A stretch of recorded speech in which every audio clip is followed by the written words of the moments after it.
आपको चैप्टर 9 पढ़ाएंगे। चैप्टर 9 क्या है? Air only feel. एयर के बारे में आप लोग पीछे के चैप्टर में पढ़ ही चुके होंगे कि एयर जो होता है हमारे आसपास सब जगह होता है। एयर का कोई ये नहीं होता है कि यहाँ है या नहीं है। आपका एक बॉटल खाली है तो उस खाली बॉटल में भी एयर होता है। हम जिस कमरे में बैठते हैं तो हमको आसपास कुछ दिखाई नहीं देता, सामान के अलावा जो स्पेस खाली होता है उसमें भी एयर होता है। एयर को हम देख भी नहीं सकते हैं, ठीक है, और लेकिन उसको फील कर सकते हैं। टच भी नहीं कर सकते लेकिन उसको हम फील करते हैं। तो एयर ओनली फील, एयर को सिर्फ फील किया जा सकता है यानी महसूस किया जाता है। तो इस चैप्टर पे आते हैं। Air is present all around us, we can not see air but we can feel air when it moves और ब्लोज। तो एयर जो होता है वो सब जगह होता है, सब जगह प्रेजेंट। तो कोई भी जगह खाली नहीं होती है लेकिन उसको हम लोग देख नहीं सकते, but we can feel air, लेकिन हम उसको महसूस कर सकते हैं। लेकिन तब जैसे आपके घर में आप एक खाली रूम में आप बैठते हो तो क्या होता है, आपके आसपास एयर है लेकिन आप उसको फील नहीं कर पाते हो कि आपके आसपास एयर है, लेकिन वो थोड़ा सा मूव्स करता है, हिलता डुलता है या फिर ब्लोज या बहने लगता है यानी हिलने डुलने लगता है।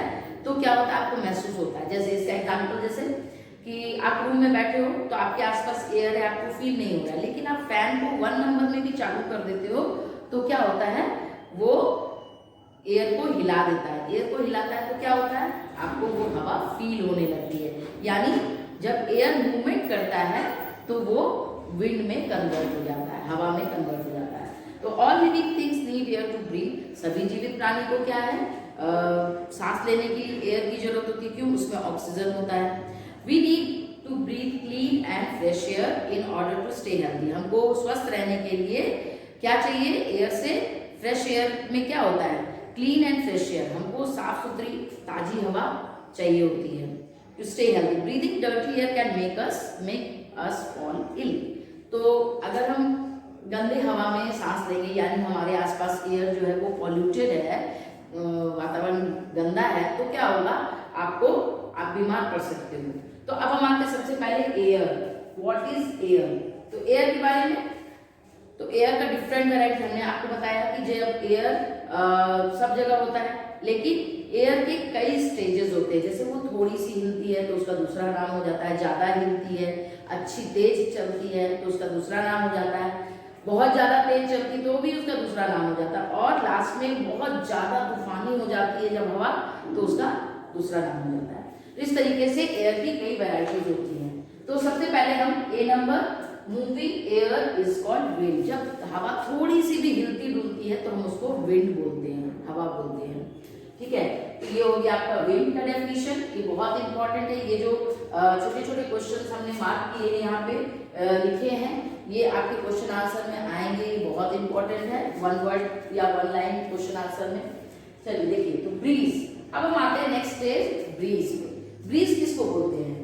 Gently blowing air is called breeze. जब गर्मी का दिन होता है और सवेरे सवेरे आप कहीं टहलने जाते हो तो हवा तेज चलती है, ठंडी ठंडी, तो क्या होता है, वो अच्छी लगती है। अच्छी लगती है तो वो क्या होता है, gently blowing air is called breeze, तो हम उसको ब्रीज बोलते हैं, ठीक है। हल्की सी हवा क्या हो जाता है, उसमें खाली मान लीजिए कुछ भी मूवमेंट कर रहा है तो वो विंड कहलाता है। लेकिन थोड़ी और तेज हो जाती है जब हम 3-4 में थोड़ी हवा चलाते हैं तो अच्छी लगती है घर में, तो वो क्या हो जाता है, जब फैन का हम रेगुलेटर 3 और 4 में कर देते हैं तो तेज हवा चलती है लेकिन अच्छा लगता है, तो वो हम ब्रीज में पीते हैं, ठीक है, वो ब्रीज हो जाती है। देन नेक्स्ट गेल। जब उससे भी ज्यादा, कभी कभी आप देखते हैं, आप स्कूल कॉलेज या मार्केट जाते हैं तो तेज हवा चलती है, ठीक है, तेज हवा इतनी चलती है कि आपका कपड़ा इधर उधर उड़ने लगता है, तो वो हो गया very strong wind is called gale, तो उसको हम गेल बोलते हैं, ठीक है। उसमें कभी कभी धूल भी उड़ती है, आपने देखा होगा धूल वगैरह, डस्ट वगैरह उड़ने लगता है तो बोलते कैसे उड़ रहा है, अच्छा नहीं लग रहा है, तो वो हो जाता है माने वेरी स्ट्रॉन्ग विंड, बहुत तेज, ज्यादा तेज हवा जो होती है वो गेल कहलाती है, ठीक है। ब्रीज हो गया, गेल हो गया। Then third point, storm. देखिए आपकी बुक में स्टॉर्म का स्पेलिंग, जो स्टॉर्म का स्पेलिंग है वो गलत दिया हुआ है, STROM, इसका सही स्पेलिंग है STORM। आपकी बुक में दिया STROM, वो गलत है, STORM, स्टॉर्म होता है, ठीक है। तो very fast and noisy air, जब बहुत ज्यादा तेज ज्यादा, जिसको हम आंधी तूफान बोलते हैं, ठीक है, बहुत ज्यादा तेज हवा चलती है, उसके साथ आवाज निकलता है, हवा की आवाज होती है, कभी कभी वो जू जू करके कभी कभी चलता है, तो वेरी फास्ट एंड नॉइजी। जब आंधी तूफान आता है तो जब पेड़ हिलते, बहुत तेज हवा होती है, तो उसमें एक नॉइज भी होता है। Air is called storm. इससे क्या होता है, तो ये इसको स्टॉर्म बोलते हैं। इसमें क्या होता है, when the wind blows very fast and makes noise, it is called storm. A storm can uproot trees and damage houses. इसमें सबसे ज्यादा नुकसान होता है, ये पेड़ों को भी उखाड़ के फेंक देता है, इतना तेज आंधी तूफान होता है, और डैमेज हाउसेस, कभी कभी किसी के घर भी गिरा देता है, तो इसमें बहुत ज्यादा नुकसान होता है। ब्रीज जो होता है वो प्लीजेंट व्हेन ब्रीज ब्लोज, अच्छा लगता है हम लोग को। और जो गेल होता है, gale can blows off branches of trees, ये कभी कभी थोड़ी बहुत टहनियां और पत्तियां को गिरा देता है। तो ये हो गया आपका storm. Then wind can do many things. अब हम आते हैं हवा क्या क्या कर सकता है। इसके अलावा जब हवा तो बहुत वैरायटीज होता है, हवा कुछ काम भी हम लोग के लिए यूजफुल भी है। कैसे यूजफुल है, तो wind can do many thing, जैसे moving air makes boat sail, यानी सेल बोट, आपने सुना होगा सेल बोट जिसमें पतवार लगी होती है। सेल बोट का आपको फिगर इस तरीके से हम रफली एक बना दे रहे हैं, इस तरीके से कुछ इस तरीके का होता है, ठीक है, इस तरीके से सेल बोट होता है कि नहीं। तो फिर इस सेल बोट पे क्या होता है, ये जो पर्दा लगा होता है ये हवा के द्वारा चलता है, तो इसको ये धकेल के एक जगह से दूसरी जगह ले जाती है, यानी सेल बोट को चलने में मदद करती है। देन नेक्स्ट आपने सुना होगा विंड मिल।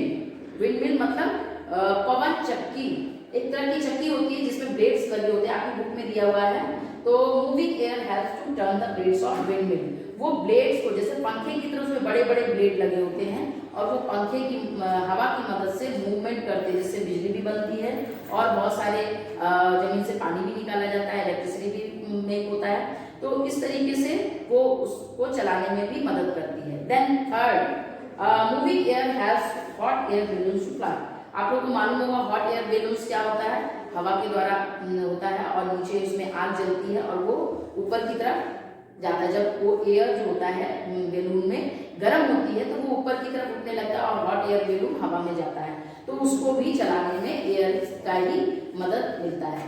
तो इस तरीके से हमारे 3 एग्जाम्पल हो गया, wind can do many things, sail boats, windmill, hot air balloons, ये 3 एग्जाम्पल आपके हैं। Then last point, what does air contain. Air में क्या क्या ऐसा चीज होता है। Have you ever notice how wet cloth become dry. हम जब कपड़े, आप लोग के घर में मम्मी लोग कपड़े धोती हैं तो वो कपड़ों को क्या करती है, निचोड़ के छत पे डाल के आ जाती है, लेकिन कभी आपने ये सोचा है कि वो कपड़े अपने आप सूख कैसे जाते हैं।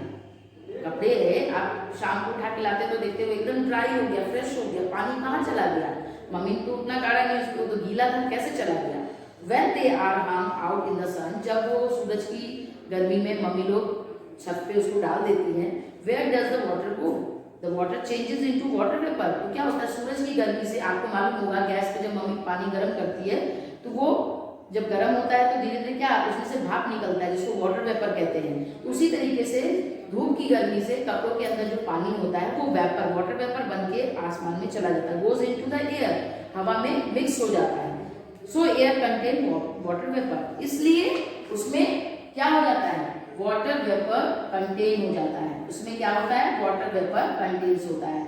इसी तरीके से समुद्र के पानी या नदियों का पानी भी वाटर वेपर बन के उड़ते रहता है, तो एयर में सबसे पहला हो गया वाटर वेपर कंटेन्स होता है। देन नेक्स्ट, एयर में also contain smoke, dust and germs. इसके अलावा एयर में बहुत सारी गैसेस भी होती हैं, ठीक है, जो हम लोग ऑक्सीजन लेते हैं, कार्बन डाइऑक्साइड छोड़ते हैं, तो ये भी होता है। इसके अलावा स्मोक, डस्ट एंड जर्म्स भी होता है। स्मोक माने धुआं, डस्ट माने धूल, और जर्म्स माने जो छोटे छोटे कीटाणु होते हैं जो बीमारी फैलाते हैं।